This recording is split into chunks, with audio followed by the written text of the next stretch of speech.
I am your host, Miss Marple. Let's begin our journey. The sun hung low over St. Mary Mead, casting long, elegant shadows across the manicured lawn of Fairweather House. It was the afternoon of the annual summer fete, an event that usually promised nothing more scandalous than a slightly fallen sponge cake or a heated debate over the placement of the tombola. Miss Jane Marple sat quietly in a wicker chair near the rose garden, her needles clicking rhythmically as she worked on a pale blue cardigan. To the casual observer, she was merely a frail, white-haired lady enjoying the festivities. In reality, her pale blue eyes were darting behind her spectacles, cataloguing every twitch of a lip and every overly bright greeting. "It really is a triumph, Jane," chirped Dolly Bantry, settling into the chair beside her, "though I do think Penelope's hat is a bit adventurous for a garden party, don't you?"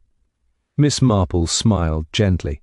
"It is a very striking hat, Dolly. It reminds me a little of the one Mrs. Pusey wore back in 22. You remember? Just before her husband ran off with the choir leader. She wore it as a sort of shield, I always thought. You always did have a knack for seeing the shield and not the person." Dolly chuckled. Across the lawn, the master of the house, Sir Geoffrey Vance, was holding court, a retired diplomat with a booming voice and a face the colour of a ripe plum.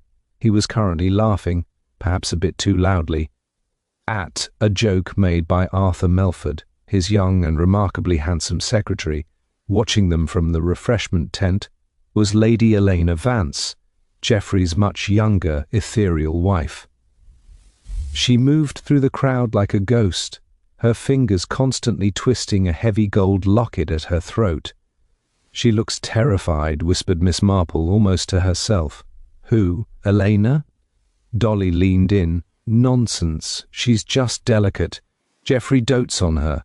Why, he's even leaving the garden gate open for her all the time now, so she can walk in the woods without fumbling with the latch. He's quite the doting husband." Miss Marple paused her knitting. "The garden gate? The one leading to the old Roman road?" "The very one," Dolly confirmed. "The staff finds it a nuisance, security and all that, but Geoffrey insists. He says Elena feels trapped by locks." Miss Marple's needles resumed their click-clack. "How very curious. It reminds me of the butcher's boy in my youth. He always left the shop door ajar. We thought it was laziness, but it turned out he wanted the cat to be able to slip out when he took the scraps. A very specific kind of freedom." The conversation was abruptly cut short by a sound that did not belong in a peaceful English garden, a sharp metallic clack, followed by a high, thin wail that froze the villagers in their tracks. The sound had come from the direction of the woods, just beyond the never-closing garden gate. Sir Geoffrey's laughter died instantly. He turned, his face shifting from plum red to a sickly mottled grey. Without a word to his guests, he began to run, a heavy, panicked gallop toward the gate. Miss Marple stood up, folding her knitting with trembling hands that belied the sharpness of her gaze. "I fear, Dolly," she said softly, "that the gate has let something in, or something out, that was never meant to be seen." By the time the first few guests reached the tree line, the screaming had stopped. They found Sir Geoffrey kneeling in the dirt, the gate swinging wildly on its hinges behind him. Before him, sprawled among bluebells, lay a woman's body.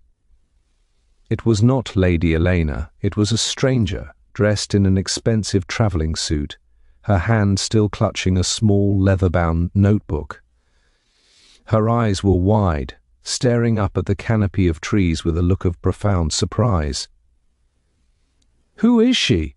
gasped Arthur Melford, arriving breathless at his employer's side. Sir Geoffrey didn't answer. He simply stared at the woman's face, his hands shaking so violently that he had to tuck them into his pockets. Miss Marple, standing at the edge of the crowd, noticed something the others didn't. The latch of the never-closing gate wasn't broken, it had been freshly oiled, and on the victim's polished shoe there was a smear of bright yellow pollen. a type of lily that grew only in the Fairweather House conservatory. "The poor soul," Miss Marple murmured, her voice barely a whisper. She didn't come from the road at all. She was already inside. The sun had barely dipped below the horizon before the cosy domesticity of St. Mary Mead was replaced by a feverish, low-frequency hum of speculation. By 8 o'clock that evening, the Blue Boar was more crowded than it had been for the Queen's Jubilee. Every table was a theatre of theories, and every pint of ale served as a lubricant for long-dormant memories of local scandals. The identity of the woman in the woods was the primary fuel for the fire. She was not a local, that much was certain, yet she had died within a stone's throw of Sir Geoffrey's prized dahlias. Miss Marple sat in her small, neat drawing-room, the scent of lavender and old books providing a sharp contrast to the grim reality of the afternoon. Her friend, Dolly Bantry, was pacing the rug, her voice rising with every turn. Dolly was recounting the latest news from the village grapevine, which had reached her via a very long telephone call from the vicar's wife. The woman had finally been identified by a monogrammed handkerchief and a stray receipt in her pocket. She was Mrs. Corinne West, a freelance journalist from London who specialized in social histories, a polite term, the village decided, for digging up old bones. "A journalist, Jane, can you imagine?" Dolly exclaimed, pausing to catch her breath. What on earth would a London journalist be doing at a private garden fete in a travelling suit? People are saying she was there to interview Sir Geoffrey about his time in the Balkans, but why was she in the woods? And why did Sir Geoffrey look like he saw a ghost?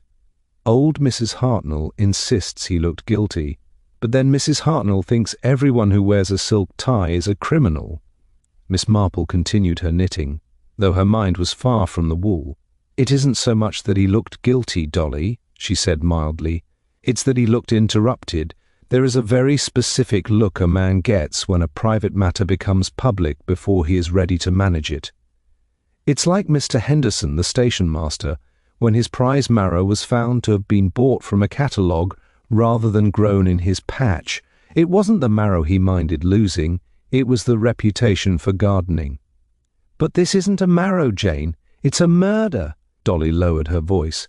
"The police have already been to Fairweather House twice. Inspector Slack is heading the inquiry, and you know how he is. He's convinced it was a common tramp. He says she must have been followed from the station, lured into the woods for her jewellery, and the gate being open was just a stroke of luck for the killer. He's quite pleased with the simplicity of it." "Inspector Slack is a very energetic man," Miss Marple replied, her tone carefully neutral. "But energy is often a poor substitute for observation. A tramp would hardly have left that leather-bound notebook behind, would they? And a tramp would certainly not have had access to the conservatory lilies." Dolly stopped pacing. "You keep mentioning those lilies. What do they matter?" "It's just a matter of geography, dear. To get that particular pollen on one's shoes, one must walk through the Fairweather Conservatory, and the conservatory is accessible only through the salon or master's study. If Mrs. West had that pollen on her, she didn't enter through the garden gate from the woods. She came out of the house, through the gate, and into the trees. She wasn't an intruder, she was a guest who was being escorted." The village, however, was not concerned with pollen. At the post office the next morning, the theories were far more colourful. Miss Weatherby was certain it was a crime of passion, suggesting that the young and handsome Arthur Melford had been leading a double life. "He's too polished," she whispered to anyone who would listen. "No young man is that attentive to an old employer without a dark secret to hide. Perhaps this Mrs. West knew about a previous marriage, or a debt." Meanwhile, the more cynical element of the village focused on Lady Elena. Her fragile nerves were now seen in a new, more suspicious light. Was her fragility actually a mask for a volatile temper? Had she found her husband in the woods with a woman from his past? The fact that Lady Elena had retired to her room with a migraine immediately after the body was found only added to the consensus that she was hiding something behind those heavy silk curtains. Miss Marple listened to these ripples of gossip as she did her morning shopping, nodding politely to the butcher and the grocer. She noted how Sir Geoffrey's gardener was suddenly very busy trimming the hedges near the gate, his eyes darting toward the manor house with an expression of profound unease. She also noticed that Arthur Melford was no longer looking handsome and composed. He was standing by the village telephone box, looking over his shoulder as if he expected the very trees to start talking. The village was reacting exactly as she expected, by looking for the most dramatic explanation possible. They saw a stage play, but Miss Marple saw a pattern. It was a pattern she had seen years ago when the village schoolmaster had tried to hide a gambling debt by claiming his house had been burgled. He had left the window open to prove the entry, but he had forgotten that the dust on the sill was undisturbed.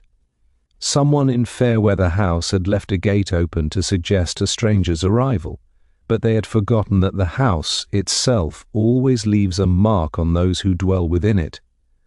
As she walked back to her cottage, Miss Marple saw Inspector Slack's black car racing toward the manor.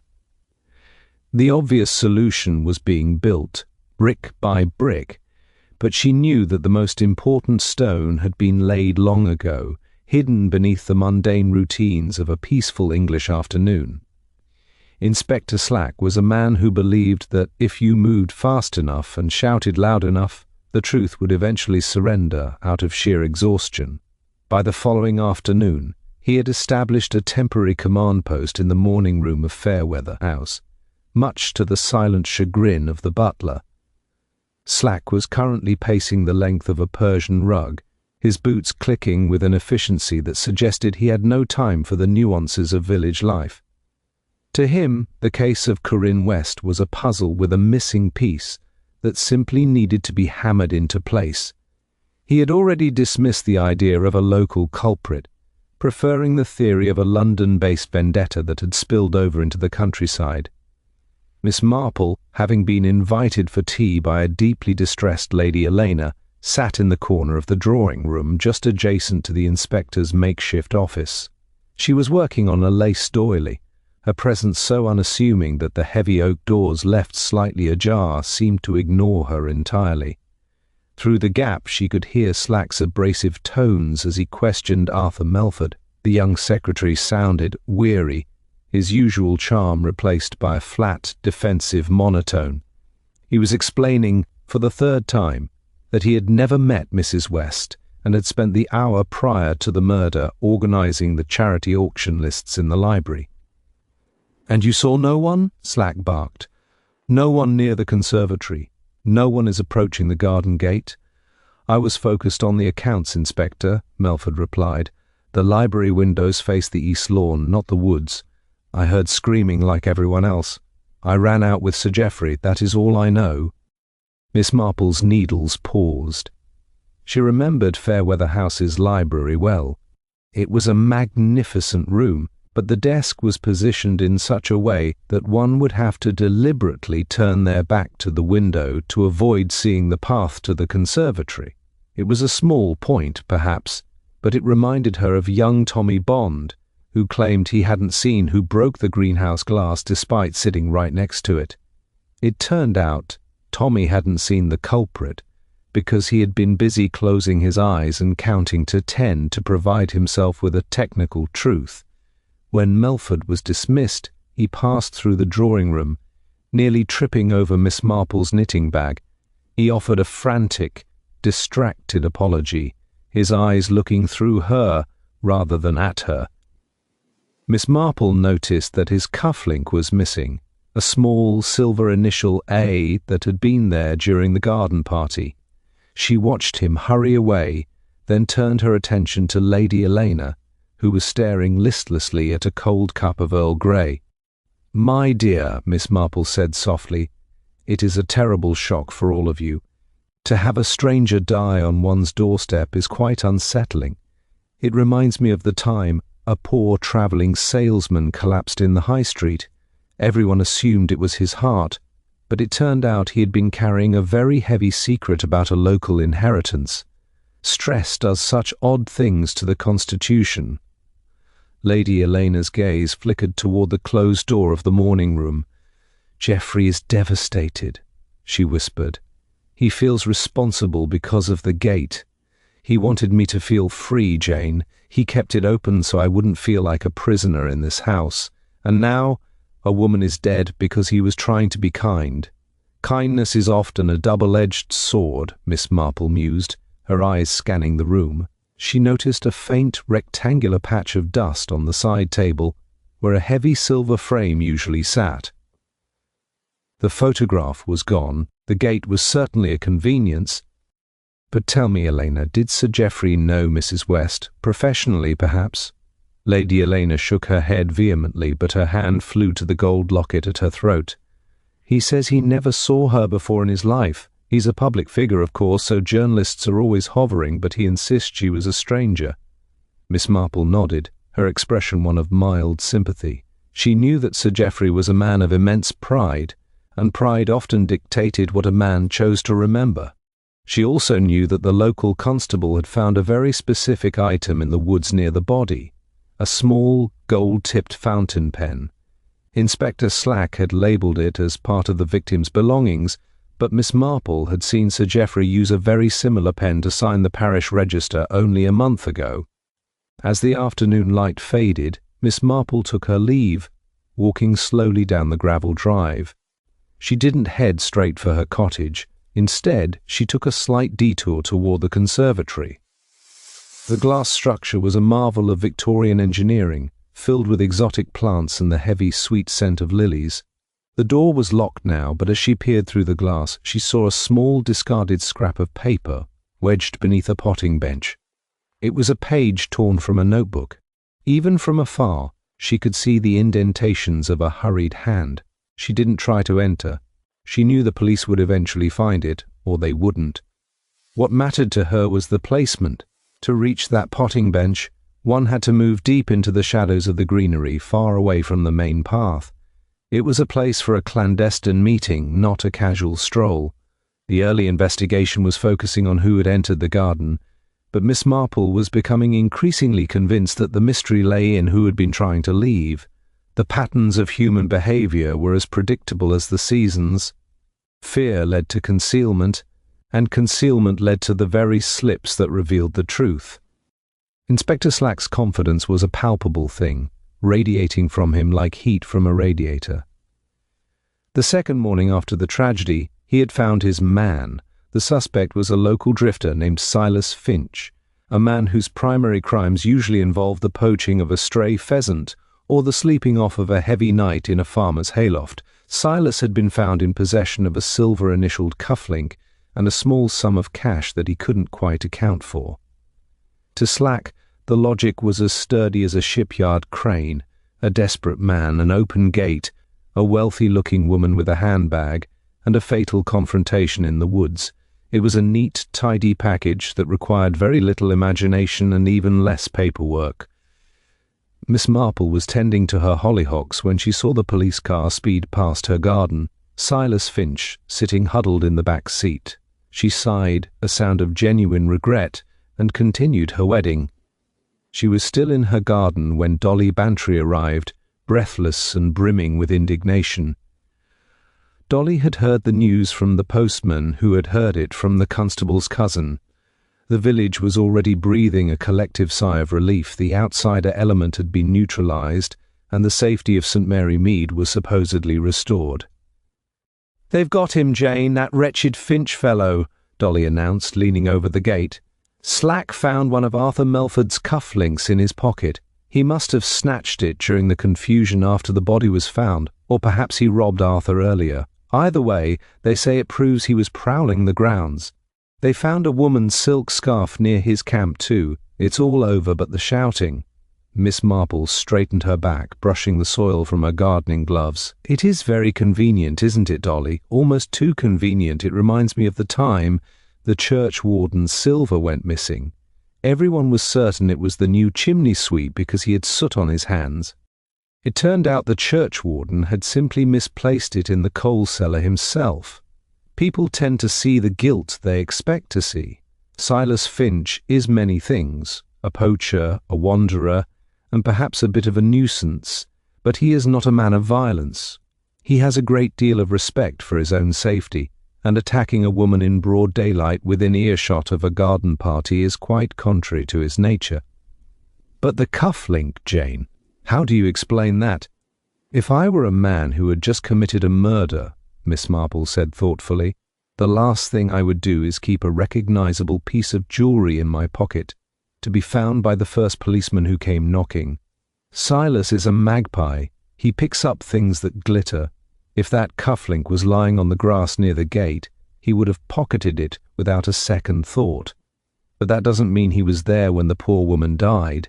In fact, it suggests the cufflink was lost by someone else entirely, someone who was actually at the scene of the crime. Later that afternoon, Miss Marple found herself back at Fairweather House, ostensibly to deliver a jar of her homemade damson jam to Lady Elena. The atmosphere in the house had shifted from frantic to sombre. Sir Geoffrey was in his study, the door firmly shut, while Arthur Melford was seen pacing the terrace, looking like a man who had lost his moorings. Miss Marple didn't go to the front door immediately. Instead, she took another detour to the conservatory. She watched from the shadows of a large rhododendron bush as Arthur Melford stopped his pacing and looked toward the woods. His face, stripped of its public mask, looked haunted. He reached into his pocket, pulled out a small object, and looked at it with an expression of pure loathing before shoving it back out of sight. Miss Marple noted that he was now wearing a completely different set of cufflinks, plain gold-plated ones that didn't match his expensive suit. Police were pleased with Silas Finch because he fit the profile of a criminal. They ignored the fact that Corinne West's notebook had been found empty of its newest pages.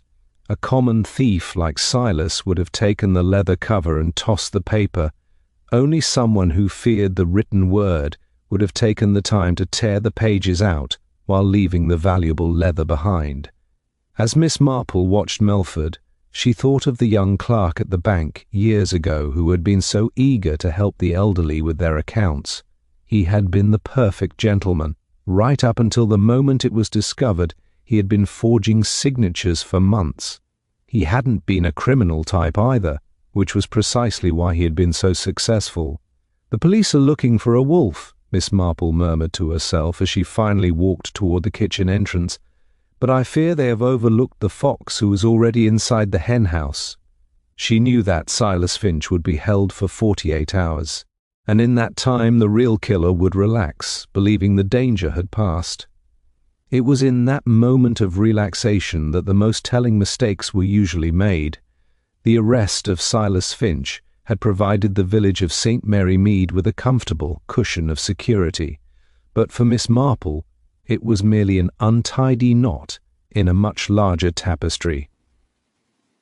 While Inspector Slack was busy celebrating his swift efficiency at the local station, Miss Marple returned to the Fairweather house under the guise of returning a borrowed knitting pattern. The house felt colder now, despite the afternoon sun streaming through the leaded windows. The servants moved with a hushed funereal gait, and the air of the drawing-room was thick with the scent of lilies, those same lilies that had been heavy on her mind since the afternoon of the fete. As she sat waiting for Lady Elena, Miss Marple's attention was drawn to a small, ornamental wastepaper basket near Sir Geoffrey's mahogany desk. It was an exquisite thing made of woven silver wire, and it was currently empty, save for a single tiny fragment of blue paper that had snagged on the metal lattice work. To anyone else, it was a mere scrap of rubbish. To Miss Marple, who noticed the way the light caught its specific shade of azure, it was a memory. It was the exact color of the stationery used by the Continental Hotel in Paris, a detail she remembered from a postcard sent by her nephew Raymond 3 summers ago. She leaned forward, her knitting needles tucked under her arm, and retrieved the scrap with a delicate, practiced movement. It was not a whole page, but a corner, and on it were 3 handwritten characters, 10. It was clearly the beginning of a time. Beneath the 10, there was a faint indentation in the paper, a ghost of a word pressed down from the sheet that had once sat above it. Miss Marple adjusted her spectacles, squinting at the pressure marks. It appeared to be a capital letter G followed by a lowercase a. "1,000 apologies for keeping you waiting, Jane," Sir Geoffrey said, entering the room with a forced heartiness that didn't reach his tired, bloodshot eyes. He looked like a man who had been dismantled and put back together in a hurry. "Elena is still quite indisposed. The doctor has prescribed a sedative. It's all been too much, you understand. First the woman in the woods, and then the police dragging poor Silas off the estate. It's a tragedy for the village." "It is indeed, Sir Geoffrey," Miss Marple replied, slipping the blue fragment into the pocket of her tweed jacket. "The village is so unaccustomed to such purposeful violence. It reminds me of the old clockmaker, Mr. Wright. He was a man of immense precision, yet he once missed an entire hour in his logs because he was so focused on the minute hand. We often miss the larger movement because we are looking at the small one, don't we?" Sir Geoffrey stiffened slightly, his hand going to the bridge of his nose. "I'm afraid I don't quite follow your meaning, Jane. The police have their man. It's a simple case of a vagrant and a missed opportunity." "Perhaps," Miss Marple said mildly. "But tell me, Sir Geoffrey, did Mrs. West have an appointment with you? A journalist is usually so meticulous about their time. It occurred to me that she might have been expecting it. The never-closing gate would be a very convenient way for a guest to arrive without the servants noticing, wouldn't it? If one wanted a private conversation, for instance." The colour drained from Sir Geoffrey's face, leaving it the shade of old parchment. "She was not expected. I have told the inspector. Now, if you'll excuse me, I have a great deal of correspondence to attend to."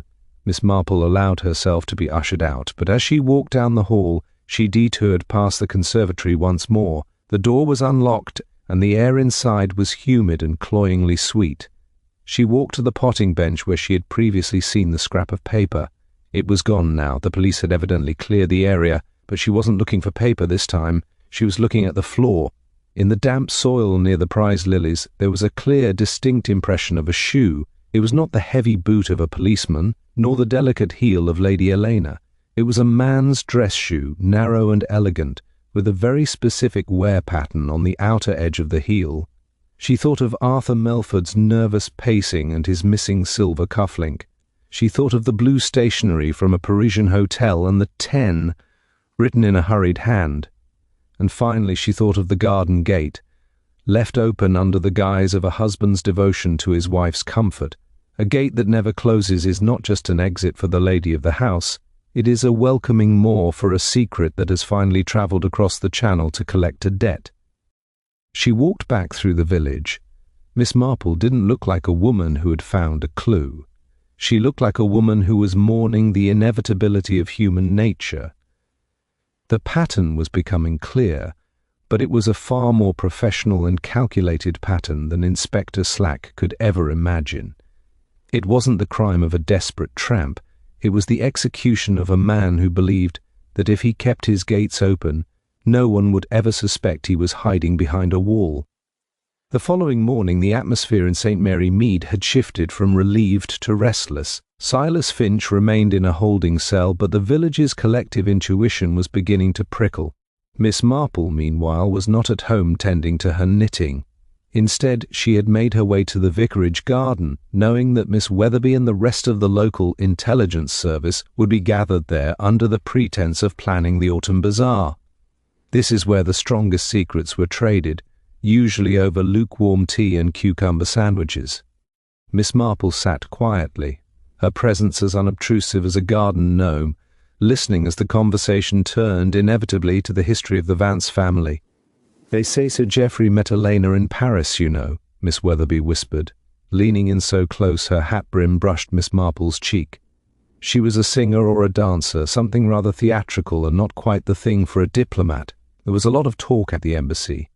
And then quite suddenly they were married and whisked away to this quiet little corner of England. One wonders what they were running from, or who. Miss Marple nodded thoughtfully. Paris is a very large city, but the world of diplomacy is very small. It reminds me of the old Miller family who lived in the cottage by the mill. They moved there from Bristol and never spoke to a soul for 3 years. We all thought they were shy, but it turned out they had simply walked away from a very large debt involving a shipment of flour.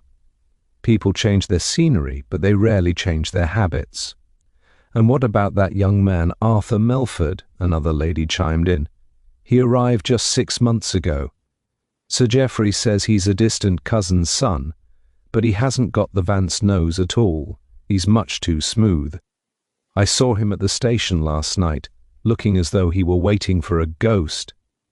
Leaving the ladies to their speculation, Miss Marple decided it was time for a more direct observation.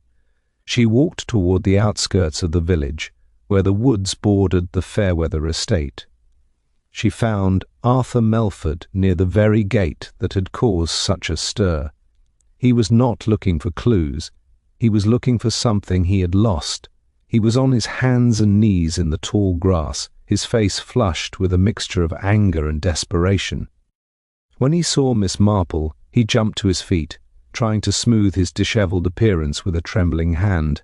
"A lovely day for a walk, Mr. Melford," Miss Marple said pleasantly, her eyes never leaving his face. "Though I see you have lost something else. First a cufflink, and now perhaps a key." Melford's eyes darkened. "I don't know what you mean, Miss Marple. I'm simply enjoying the air. Sir Geoffrey has been very demanding lately, and I needed a moment away from the house." "Of course," she replied. "The pressure of a great secret can be quite exhausting. It's like carrying a heavy suitcase with a broken handle. You can't put it down, and it hurts your hand to keep holding it." "I was just thinking of poor Mrs. West. Such a tragedy for a journalist to die when she was so close to finishing her story. I understand she had spent quite some time in Paris recently. Perhaps she ran into Lady Elena there years ago." Melford's breath hitched. For a second, the mask of the polished secretary slipped, revealing a terrified young man. "Lady Elena has nothing to do with this. She is a saint. If anyone tells you otherwise, they are lying."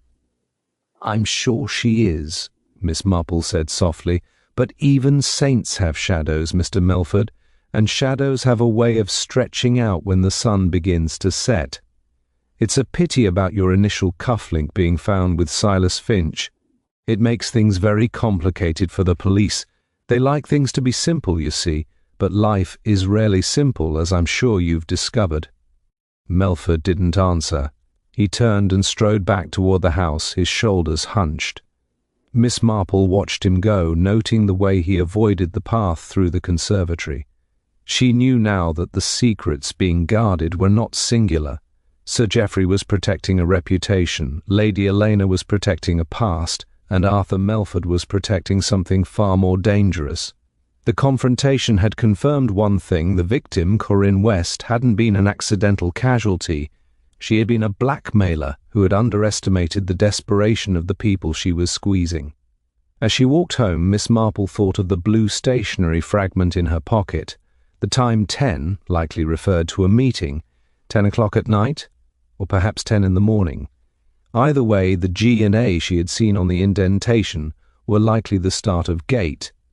The victim had been summoned to the gate that never closed. It was a perfect trap, designed by someone who knew the house's routines and its vulnerabilities. The only question that remained was which of the three residents had the most to lose if the gate were to finally shut on their secrets. The stillness of the following afternoon was shattered by a discovery that even Inspector Slack could not ignore. While the village was still debating the fate of Silas Finch, the local constable had been dispatched to the nearby railway station to investigate a reported abandoned suitcase.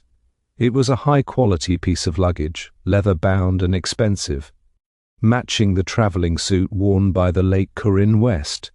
However, when the trunk was opened back at the station, it did not contain the expected assortment of silk blouses or professional documents. Instead, it was filled with a collection of old, yellowed theatrical programs and a series of photographs from a defunct cabaret Montmartre. Miss Marple learned of this development from the butcher's wife, who had been delivering sausages to the police station at the exact moment the contents were being catalogued. The most striking item, according to the gossip, was a photograph of a young woman who bore a startling resemblance to Lady Elena, standing arm in arm with a man whose face had been meticulously scratched out with a pen. But the real twist came from the luggage tag itself. Mrs. West had not checked the suitcase at all. It had been registered to a Miss Clara Vance. The news sent a tremor through St. Mary Mead. Sir Geoffrey had always maintained he had no living relatives other than the distant cousins who had produced Arthur Melford. The existence of a Clara Vance suggested a branch of the family tree that had been pruned away and forgotten. Miss Marple, sitting on her garden bench with a cup of chamomile tea, pondered this new information. It reminded her of the Baxter family, who had hidden the existence of a wayward sister for 20 years, only for her to turn up at the local fete demanding her share of the silver. A hidden relative, Miss Marple murmured to herself, is like a loose floorboard. You can walk over it for years, but one day you step on it just the right way, and the whole house hears the creak. Her reflections were interrupted by the arrival of Arthur Melford, who appeared at her garden gate looking utterly defeated. His usual composure was gone, his tie was askew, and his eyes were rimmed with red. He didn't ask to come in, he simply stood by the gate, gripping the wooden latch so hard his knuckles turned white. "They found the suitcase, didn't they?" he asked, his voice barely a whisper. "I saw the police car heading back from the station. They know about Clara." Miss Marple looked at him with a mixture of pity and keen interest. "The village knows there is a name, Mr. Melford. They do not yet know the story, but I suspect you do. It's a very heavy burden for a young man to carry, especially when he is trying to protect someone else." Melford let out a jagged breath. "Sir Geoffrey isn't my employer, Miss Marple. He's my uncle. And Clara was my mother. She died in Paris years ago, in poverty, while Geoffrey was living the high life in the embassy. He refused to acknowledge her because she had disgraced the name by going onto the stage. When she died, he took me in, but only on the condition that I remain his secretary. I was never to call him uncle. I never mentioned my mother." "And Mrs. West?" Miss Marple asked gently. "How did she find out?" "She was a researcher for a book on the expatriate community in Paris. She found my mother's old records and realized the connection. She came here not to interview Geoffrey about his diplomacy, but to demand money in exchange for her silence. She said the scandal of a cabaret sister would ruin his chances at the upcoming peerage. I tried to talk to her, I really did. I met her in the conservatory to plead with her, to tell her that Geoffrey didn't have the liquid capital she wanted, but she wouldn't listen. She said she was going to the woods to meet the real power behind the throne." This revelation shifted the entire landscape of the mystery. If Corinne West had gone to the woods to meet someone other than Arthur or Sir Geoffrey, the list of suspects had just narrowed in a very specific, very chilling direction. Miss Marple thought of the blue stationery and the 10 she had seen. If Arthur had met the journalist in the conservatory, then the yellow pollen on the victim's shoes was explained. But the murder had happened later, by the gate. "The real power," Miss Marple repeated, her mind racing back to the ethereal Lady Elena and her heavy gold locket. "Yes, I see. It's like the time the village schoolmaster thought the vicar was blackmailing him, when in fact it was the vicar's quiet little sister who was writing the notes. We often look at the person shouting, and we forget to look at the person holding the megaphone." She looked at Arthur Melford, who was now weeping silently. He had been the one to lose the cufflink, perhaps during his desperate plea in the conservatory, but he was not the one who had followed Corinne West into the shadows of the Roman road.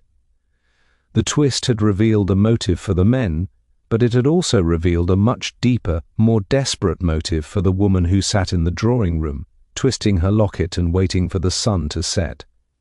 The following afternoon was one of those stifling, airless days where the very birds seemed too exhausted to sing. Miss Marple, dressed in her most unassuming grey silk, made her way toward Fairweather House for what she had announced as a farewell visit before the excitement of the investigation fully subsided. She carried with her a small, neatly wrapped parcel, which she claimed contained a rare Victorian lace pattern she had promised to Lady Elena. When she was shown into the drawing room, she found the mistress of the house alone, sitting near the open French windows. Lady Elena looked more fragile than ever, her skin almost translucent against the dark velvet of her chair. "It is so kind of you to come, Jane," Elena said, her voice a mere thread of sound. Geoffrey is with the lawyers, and Arthur has been... Well, I don't know where Arthur is. The house feels quite haunted today." Miss Marple settled herself into the chair opposite, her eyes bright and observant. "Death does leave a residue, my dear. It is like a spilled bottle of ink. No matter how much you scrub, a faint stain always remains on the floorboards. I was just thinking about the poor woman, Mrs. West. Such a tragedy to die so far from home and over a mere misunderstanding of history." Lady Elena's fingers tightened around the gold locket at her throat, a gesture that Miss Marple had seen dozens of times over the past week. "A misunderstanding? Is that what the village is saying now?" "Oh, the village says many things," Miss Marple replied, opening her knitting bag with deliberate slowness. "But I was thinking of something much more specific. I was thinking of Paris. You see, I spent a very pleasant morning looking through my own old scrapbooks. I remembered a story from years ago, a very sad story about a young dancer at the Folies Bergère who disappeared just as she was about to marry into a very prominent French family. They said she had run away, but there were rumors of a secret marriage that had already taken place. A marriage that would have made any subsequent wedding, well, quite illegal. The silence that followed was so heavy it seemed to ring. Lady Elena didn't move, but her breathing became shallow and rapid. Miss Marple continued, her needles beginning their rhythmic click-clack. "It put me in mind of the apothecary's daughter in my own village many years ago. She married a sailor, and when he was reported lost at sea, she married the local bank manager. 5 years later, the sailor returned.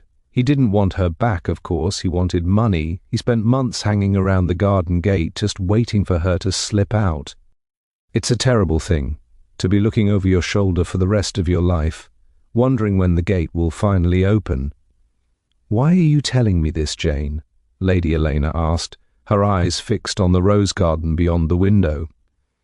"Because, my dear, I found something quite curious yesterday," Miss Marple said, reaching into her bag and pulling out the small blue fragment of stationery she had retrieved from the wastepaper basket. "This is from the Continental Hotel in Paris, and on it, as I'm sure you know, is meeting time. But what interested me most was the indentation beneath it. When I rubbed a soft pencil over the paper this morning, a name appeared. It wasn't Gate, as I first thought. It was Gaston. Gaston was the name of the man whose face was scratched out in those old photographs from the suitcase, wasn't it? The man who was your first husband, and who, unlike the poor sailor in my story, never actually died." Lady Elena's hand dropped from her locket, which now lay open against her dress. Inside was not a lock of hair or a tiny portrait, but a small jagged piece of lead, the very thing used by journalists to weigh down their notebooks while writing in the wind. "Mrs. West didn't just know about Sir Geoffrey's sister," Miss Marple said gently, her voice full of a terrible compassion. "She knew that your marriage to Geoffrey was bigamous. She knew Gaston was still alive in a private asylum in Lyon, and she had the papers to prove it. You met her at the gate at 10 o'clock, didn't you? Not to pay her, but to beg. And when you realized she would never stop, you used the heavy garden bolt, the one Geoffrey kept oiled for your freedom, to end the threat." Miss Marple paused, her needle stilling. "I've noticed you haven't worn your locket closed since yesterday morning, Elena. Is it because the latch is broken, or because the piece of the notebook you snatched from her hand is still tucked inside, and you're afraid to touch it?" Lady Elena looked down at the open locket, her face finally crumbling into a mask of pure, naked despair. She didn't deny it. She simply sat there, a ghost in her own drawing room, as the shadow of Miss Marple's deduction finally eclipsed the sunlight. The final test was over. The reaction had been as clear as a confession written in stone.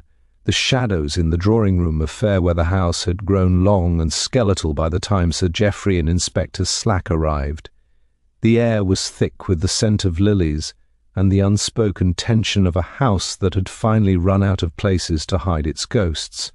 Miss Marple remained in her chair, her knitting neatly tucked away, looking for all the world like a grandmother waiting for a Sunday roast. Arthur Melford stood by the mantelpiece, his face pale and drawn, while Lady Elena sat perfectly still, her hands resting in her lap like broken birds. Inspector Slack, looking triumphant, tossed a heavy folder onto the coffee table. He was convinced he was there to finalize the paperwork on Silas Finch. "Well, Miss Marple," Slack began, his voice booming with unearned confidence, "I hope you've enjoyed your tea. We've just had confirmation on that cufflink. It's Arthur's, as we knew, and Finch's story about finding it in the grass is falling apart. We'll have a confession by morning. It's a closed book." "I'm afraid, Inspector, that books are rarely closed as firmly as we would like," Miss Marple said softly, "especially when the most important chapter has been torn out. You see, the tragedy of this case is not that a stranger arrived with a secret, but that she arrived at a house that was already a fortress of lies.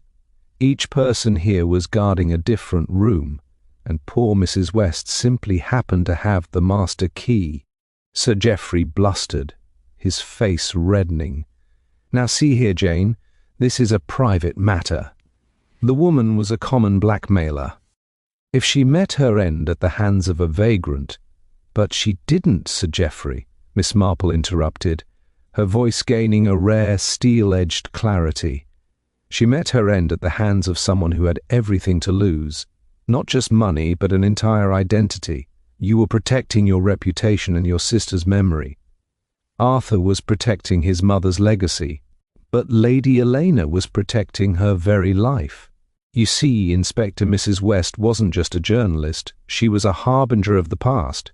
She discovered that Lady Elena's first husband, a man named Gaston from the old Parisian cabaret days, was not dead as everyone believed. He is alive, tucked away in a sanitarium, which makes Lady Elena's marriage to Sir Geoffrey entirely invalid." The room went deathly silent. Inspector Slack's mouth hung slightly open, his simple case dissolving before his eyes. Miss Marple looked toward Lady Elena with a sad, knowing expression. "The blue stationery I found in the wastepaper basket was a note from Mrs. West, demanding a meeting at 10 o'clock. She used the never-closing gate because she knew it was the one place she could enter and exit without being announced by the butler. She met Arthur in the conservatory first, where he lost his cufflink while pleading for his uncle's name. But Arthur is a gentle soul. He left her there, distraught but unharmed." "Then who went to the woods?" Slack demanded, his eyes darting between the occupants of the room. "The person who followed her when she left the conservatory," Miss Marple explained.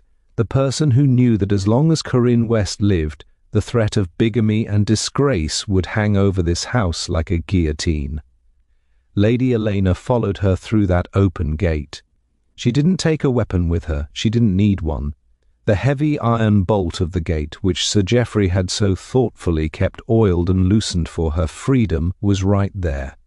A single desperate blow was all it took. Lady Elena then took the most incriminating pages from the notebook, the ones detailing the marriage records from Paris, and hid them. She even kept a small piece of the lead from the victim's pencil inside her locket, a panicked trophy she didn't even realize she had taken until it was too late." Lady Elena let out a long, shuddering sigh, the tension finally snapping. "She wouldn't stop, Geoffrey," she whispered, her voice devoid of emotion.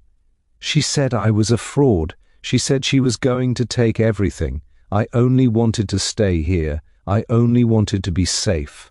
Miss Marple watched as Inspector Slack, finally realizing the truth, stepped forward with a heavy, hesitant tread. The pattern was complete. It was the story of the village schoolmaster all over again. A man so focused on the open window that he forgot to look at the person who had the reason to climb through it. Human nature, Miss Marple reflected, was remarkably consistent, whether in the back streets of Paris or the rose gardens of St. Mary Mead. People would do a lot for love, but they would do almost anything for the illusion of safety. The following weeks in St. Mary Mead were characterized by a quiet, brooding stillness, as if the village itself were trying to digest a meal that had proven far too rich. The departure of Lady Elena in a discreet black police car had been witnessed by few, but described by many. Sir Geoffrey Vance had retreated entirely behind the high stone walls of Fairweather House, the never-closing garden gate now secured with a heavy rusted padlock that looked as though it intended to remain there for a century. The summer fete was remembered now, not for its prize-winning jams or the vicar's speech, but as the day the illusion of rural perfection had finally cracked open to reveal the jagged edges of a world far less polite. Miss Marple sat in her garden, the blue cardigan finally finished and folded neatly in her lap. The rhythm of her life had returned to its usual pace, though the air felt thinner, as if a great weight had been lifted and replaced by a vacuum. She watched a solitary thrush pecking at the lawn, its movements precise and survivalist. Human nature, she mused, was rarely as simple as a bird's, yet it followed laws just as ancient and immutable. People sought warmth, they sought status, and above all, they sought to bury the things that made them feel small or ashamed. Dolly Bantry arrived late in the afternoon, carrying a basket of late-blooming marigolds and a face full of the latest news. "They say Arthur Melford has left for London, Jane," she said, settling into the wicker chair. "He's gone to work for a charitable foundation." Sir Geoffrey settled a small sum on him, hush money, some say, though I like to think it was a gesture of belated unclely duty.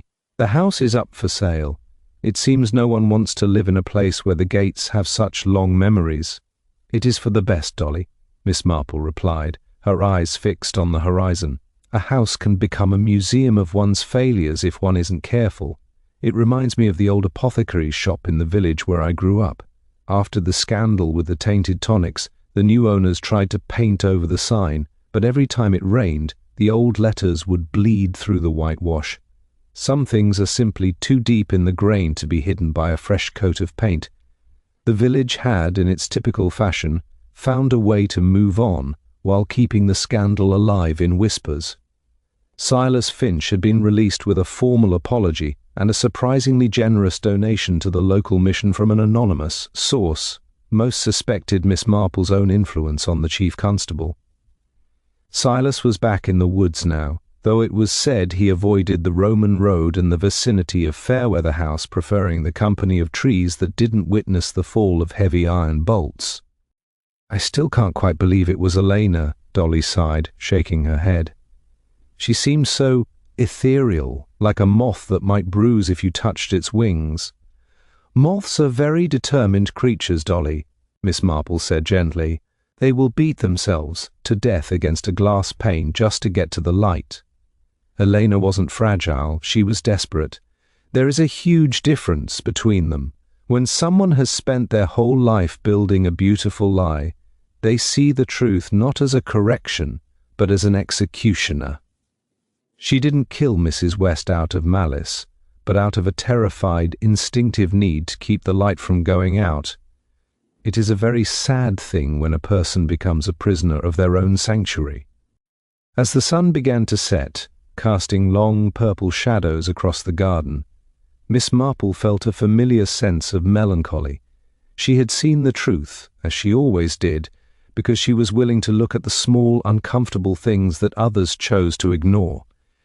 She saw the dust on the sill, the pollen on the shoe, and the shadow in the smile. It was a gift, perhaps, but it was also a burden. To understand human nature so clearly was to realize that there were no truly ordinary people, only people whose extraordinary secrets had not yet been discovered. She picked up her gardening basket and stood, her knees creaking slightly in the evening chill. The mystery of the never-closing gate was over, but she knew that somewhere else, in another quiet village or a bustling town, another gate was being left ajar, and another secret was waiting for the wind to change. For now, however, there was tea to be made and the evening primrose to tend to. St. Mary Mead was at peace once more, even if it was the peace of a graveyard after the mourners had gone home. Miss Marple walked slowly toward her cottage. a small grey figure in the deepening twilight, perfectly composed and eternally watchful.